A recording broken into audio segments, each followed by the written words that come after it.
Welcome to EDD module or EDD 918 module 4 lecture 3 and continuing to talk here about the characteristics of effective decision making.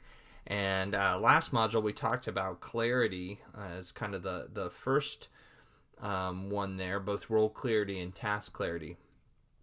And the next characteristic that we see in organizations that are effective in their decision making at multiple levels is this idea of empowerment. And meaning that associates, members, however you want to term them, at multiple levels within the organization, they feel empowered to make decisions.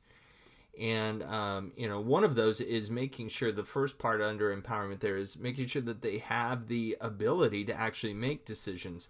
And what I mean by that are both the resources and the power. So resources, and we'll talk a little bit more about this one in the next characteristic there with proper information flow, but, are they getting the information that they need to make decisions? And again, I'll expound on that here in a couple of minutes. But also, do they have the power to make these decisions? My kids can decide, and they can come and tell me and say, Dad, I've decided that I'm going to eat chocolate cake for breakfast. And I can say, that's interesting. No, you're not, right? They don't have the power, so to speak, to make that decision. For one thing, there's no chocolate cake unless they want to make it themselves. But two, I'm not going to let them do that. It's not healthy. So that's what I mean by, within the organization, do they have the resources? But then also, have we actually given them the power to make these decisions? Because what I've seen happen in some organizations is they talk about, we encourage decision making at all levels, but they've not actually given individuals the ability to do that, whether that's through the resources or the power. And that can be very disheartening. An example of this too would be, and I want to try and make this as brief as possible, but there's a method of leadership development called action research, and what you do is you get a group of leadership, people with leadership potential, whether they're high potential or whatever, but they're in the succession management, and they're from a diverse group within the organization, and we put them together on some sort of task force, and it's action learning, and so they're engaging in an actual problem for the organization, and they're working on it to draw up solutions that they will then bring to the leadership team. And it's a long process, and there's a lot of other aspects involved that help them develop as leaders. But one of the things that the individuals who develop this method, what they talk about is how important it is within this action learning process that the individuals know that they have the power at the end of this to implement their solution. Because if not, basically the whole thing's going to be a failure. And that happens a lot in organizations. We talk about we want you to make decisions, but we don't give individuals the ability, the power to do that. I think another example of this, as far as giving resources, would be back in, and I don't know if they still do this or not, this was several years ago, but Southwest Airlines. At that time, Southwest Airlines, all employees were given, I think it was up to $2,500 per day limit. They could spend up to $2,500 per day in order to make the customer's experience that much better. So, an example would be if your flight gets delayed and you go up to the counter and you're like, oh man, flight got delayed. They have the permission without checking with anyone over them to say, you know what, here's a $20 voucher for food. Go get yourself some food while you're waiting because we're really sorry about that. Or whatever. Up to $2,500 a day without asking permission. Now, they could go over that, but if it got more than that, then they would have to go ask permission. But the point is this. Southwest Airlines told their employees, we want you to provide an excellent customer experience for our customers, and we want you have the power to make decisions to give them an excellent customer experience. And to show you that you have the power, you have a $2,500 spending limit, no questions asked. Now, I mean, obviously if there's something illegal, but you know what I mean. No questions asked. And so they have the ability, and that goes then into that next point there, which is they also had freedom from the fear of consequences. And that's an important part of decision making. And I referenced this a little bit already as far as, making it okay to fail. But there should be freedom from the fear of consequences. So if I tell you that you have the power to make a decision, one, I should make sure that you do, as in it gets to be implemented, and I'm not going to override every decision you make, because if that's the case, if every time you make a decision, I override it, you're going to stop making decisions. A funny illustration about that, I hope you don't mind all my illustrations, but they entertain me, so it's always hard to tell when you're just talking into the camera. But a funny illustration about that, years ago, we were out in western Nebraska on a little trip, and we went into this town and went into the local diner or restaurant there for breakfast. It was pretty empty. Hardly anyone was in there at the time. And the hostess, the lady, she said, welcome. And she said, sit anywhere you want. Okay. So we start to move to a table. She goes, oh, you can't sit there. It was a ranching area. That's like the Bar J outfit. They'll be in here in a little bit. That's their table. Okay. But sit anywhere you want.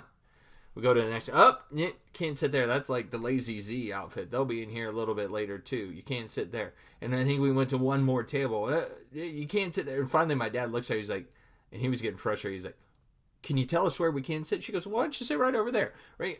I mean, she should have just said that to begin with. It's like, you have the power to make a decision. Sit anywhere you want, except for here, here, here, and here. And we do that in our organizations. Oh yeah, you have the power to make decisions. Just, you can't make any of those decisions. This is the decision you can make. Okay, so in other words, I'm not making the decision at all.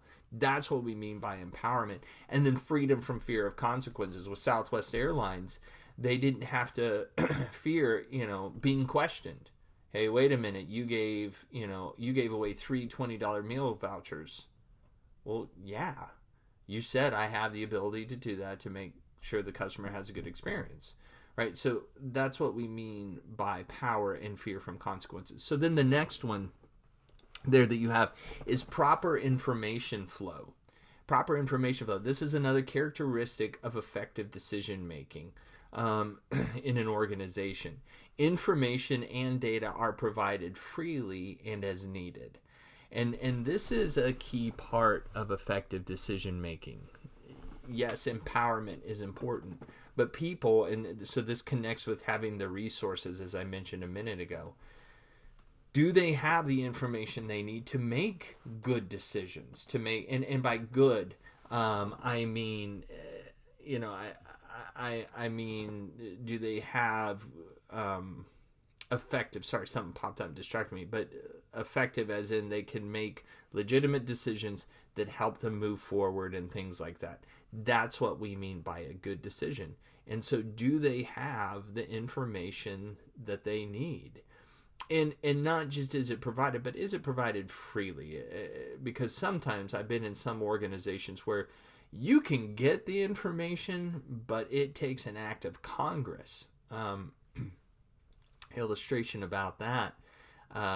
When I was division chair at another university, I was putting together a report that we needed to do. And one of the things that I was doing was I was analyzing how much money per student our program, what did we cost the university versus how much did we bring in per student, right? So I'm doing some cost comparison, which meant I needed a lot of data like tuition numbers and how much per student, things like that.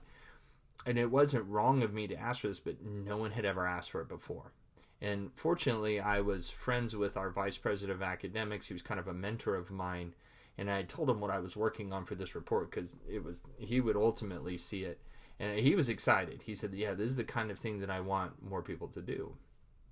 So I was seeking out the information. So I went to our records office, the people who had all this information.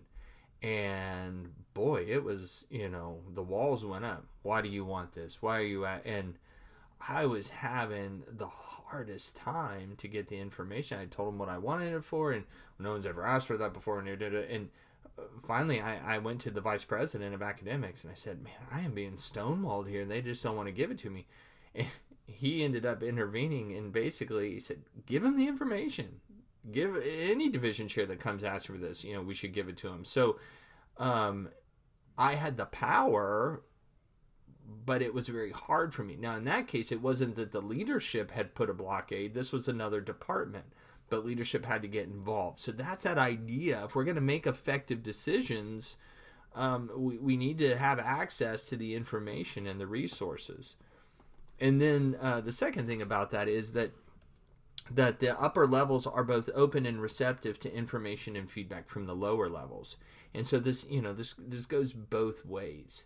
And so, it's provided freely and as needed, but it also flows both ways. That the upper levels are willing to take that information, that data, that feedback from the lower levels, and they're listening as well. And then the last part of the characteristic of effective decision making is training for decision making. We need to train people how to make decisions. Now, I don't mean from a very elementary standpoint. Obviously, as I said in the first lecture here, all of us make lots of decisions every day. It's what we do as people. So to a certain extent, I don't need to train you how to make a decision. But within the organization and for the big decisions, part of that is, have we given them training on how to think critically? Not everyone knows how to be a critical thinker. And so we need to give some training to people. We need to help people know how to think critically. And so giving training on that. How to sift through data quickly. And that really is a learned skill as well. Many of us can be overwhelmed by data. But have you learned how to sift through it very quickly and in a speedy way to process what you're reading and do the quick get rid of the stuff that I don't need. And then training for how to individually arrive at decisions or conclusions. And now I'm going to be talking about some of that in the final lecture for this module as we talk about something called the ladder of inference. But helping people to individually arrive at decisions and conclusions that they are confident about. And not in a, I've dug my heels in and I'm not going to consider anyone else's perspective. But we want those, particularly who are developing as leaders, to know how to make a good decision and how to feel comfortable with that decision and stand by it. So those are some of the characteristics of effective decision making. I hope that this has been helpful to you, even to think about some of the decision making for yourself as well as in your organization. And then we'll see you in the final lecture for this module, and we'll be talking about the ladder of inference.